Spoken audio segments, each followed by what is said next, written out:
Hey everyone, it's Kay. Elysia has recently been announced as version 8.5's new S-Rank, an Ice Stardust type battlesuit that uses the bow.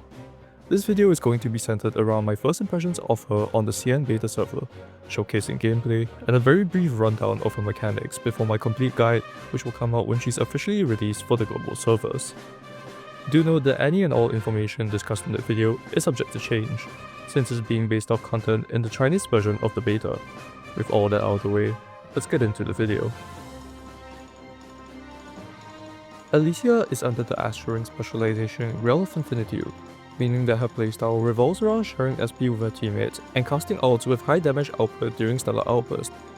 As a Stardust type unit, she also has several abilities that allow her to deal with their mechanics, including Stardust Flash, allowing her to collect Stardust fragments with ease. Additionally, she transforms the critical value of Stardust type enemies, causing Stardust remnants to turn into Eternal Wish crystals, which function the same but can deal more damage to their max HP. Elysia's playstyle mainly revolves around using her weapon skill to summon flowers that deal damage and enhance her ult. Instead of outbursts, she creates a dome, much like her first Battlesuit, which increases her damage further.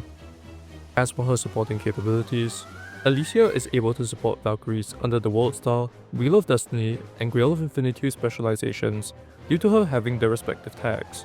Elysia doesn't have lock tag or lock skill, meaning that she won't be able to support future specializations. However, the lack of a tag also implies that we won't be seeing new specializations for a while, so it doesn't make her potential worth in the future as low as you might think.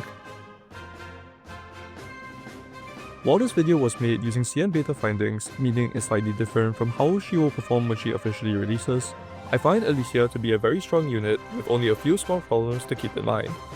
Before going into that, I want to point out that performance-wise, her numbers kind of speak for themselves. She has a ton of special abilities that help her with fighting Stardust enemies in particular, including her instant Stardust detonation and enhanced Stardust remnants like I mentioned before. I can see her taking many of the existing Stardust type withers on top of her own bosses due to this, but I don't think she'll be taking any ice cycles not meant for her just yet. Her support capabilities are also rather strong.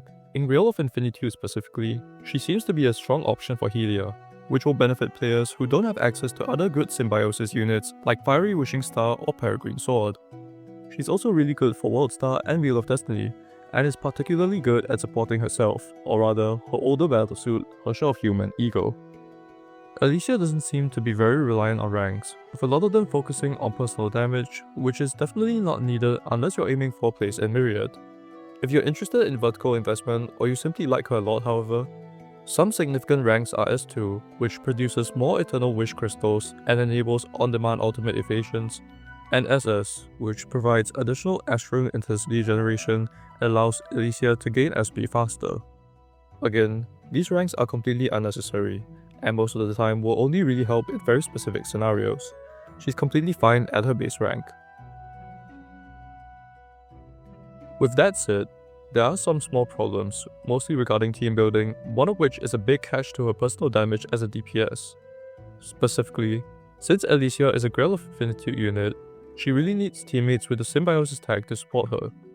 Missing even one makes you lose out on a lot of SP and Shining Trace generation for every stellar outburst that you do, and it can also make rotations feel a bit more clunkier. To be fair, this isn't an issue specific to her, since all Grail of Infinitude Valkyries will act the same way, but it's definitely worth mentioning.